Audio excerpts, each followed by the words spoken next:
adik-adik, bagaimana kabar kalian hari ini? Baiklah, berjumpa lagi dengan kakak ya. Nah, adik-adik, hari ini kita akan belajar tentang faktor persekutuan terbesar atau sering disebut dengan FPB. Ada yang udah tahu apa itu FPB? Jadi, faktor persekutuan terbesar atau FPB adalah faktor dari dua bilangan atau lebih yang nilainya sama dan yang paling besar. Ada beberapa cara untuk menentukan faktor persekutuan terbesar. Namun kali ini kita akan menggunakan dua cara, yaitu cara yang pertama adalah cara dasar atau menggunakan faktor persekutuan. Lalu cara yang kedua adalah menggunakan pohon faktor. Untuk lebih memahami materi FPB ini, kakak akan memberikan contoh soal. Yang pertama adalah tentukan FPB dari 24 dan 28.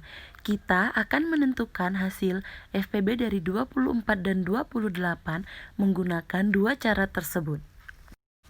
Cara yang pertama adalah cara dasar atau menggunakan faktor persekutuan. Seperti pada pembelajaran sebelumnya, jika kita menggunakan faktor persekutuan, maka sama dengan kita menggunakan cara perkalian. Maksudnya adalah angka berapa dan berapa jika dikali menemukan hasil 24 dan 28. Nah, untuk selanjutnya mari kita perhatikan contoh berikut. Nah, di sini kita akan mencari FPB dari 24 terlebih dahulu. Maka FPB dari 24 adalah 1, 2, 3, 4, 6, 8, 12, 24. Kenapa? Karena kalau kita kalikan 1 dikali dengan 24 hasilnya 24. Begitu juga 2 dikali 12 hasilnya 24. 3 dikali 8 sama dengan 24. 4 dikali 6 sama dengan 24. Untuk penulisan angka, kita tulis dari angka yang paling kecil terlebih dahulu hingga angka yang paling besar. Selanjutnya, kita akan menentukan FPB dari 28. Maka, FPB dari 28 adalah 1, 2, 4, 7, 14, dan 28. Sama seperti tadi. Mengapa? Karena 1 dikali 28 hasilnya 28.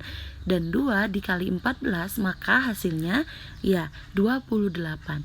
Lalu 4 dikali dengan 7 maka hasilnya tetap 28. Lalu sehingga kita dapat menentukan FPB dari 24 dan 28 itu adalah 4. Mengapa? Karena kita lihat dari bilangan 24 dan 28 itu mempunyai 3 angka yang sama, yaitu 1, 2, dan 4. Nah, dari 3 angka yang sama itu, kita memilih angka yang paling besar, karena FPB adalah faktor persekutuan terbesar dengan nilai yang sama dan yang paling besar. Maka, dari 3 angka tersebut, yang paling besar adalah 4. Oleh karena itu, FPB dari 24 dan 28 adalah 4. Lalu cara yang kedua adalah menentukan FPB menggunakan pohon faktor. Nah, di sini dapat kita lihat FPB 24 dengan menggunakan pohon faktor itu adalah 24 dibagi dengan 2. Nah, maka hasil 24 dibagi 2 adalah 12. Oleh karena itu, 2 di sebelah kiri dan 12 di sebelah kanan. Lalu kita lihat kembali, apakah 12 masih bisa dibagi 2? Iya, masih bisa. Maka hasil 12 dibagi 2 adalah 6. Nah, seperti tadi, 2 di sebelah kiri dan 6 di sebelah kanan. Dan kita lihat kembali, apakah 6 masih bisa dibagi 2? Iya, bisa. Maka hasilnya adalah 3. Maka 2 di sebelah kiri dan 3 di sebelah kanan. Nah, karena 3 adalah bilangan prima, maka pohon faktor dari 24 stop di angka 3. Maka FPB dari 24 adalah 2 dikali 2 dikali 2 dikali 3. Atau bisa kita tulis 2 pangkat 3 dikali 3 karena ada 3 angka 2. Nah, selanjutnya adalah FPB dari 28. Sama seperti FPB 24, maka 28 kita bagi dengan 2. Berapa? 14. Ya, benar. 28 dibagi 2 adalah 14, sehingga pembaginya kita letakkan di sebelah kiri dan 14-nya di sebelah kanan. Lalu, apakah 14 masih bisa dibagi 2? Bisa. Hasilnya, iya benar, 7. Dan 2 di sebelah kiri, 7 di sebelah kanan. Nah, karena 7 adalah bilangan prima, maka FPB 28 menggunakan pohon faktor stop di angka 7.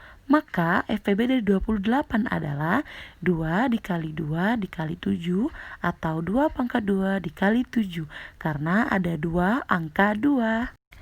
Nah, selanjutnya kita sudah dapat menentukan FPB dari 24 dan 28 dengan catatan FPB dengan menggunakan pohon faktor adalah kita mengkalikan bilangan faktor prima yang sama dengan pangkat yang paling kecil.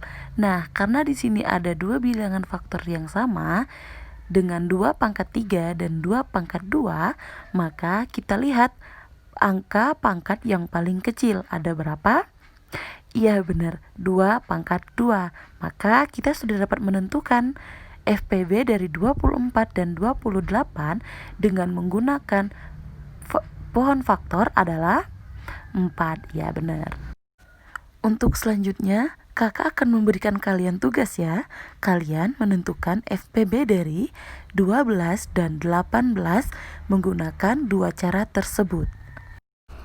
Baiklah adik-adik, untuk pembelajaran kita cukup sampai di sini ya. Sampai jumpa. Selamat belajar.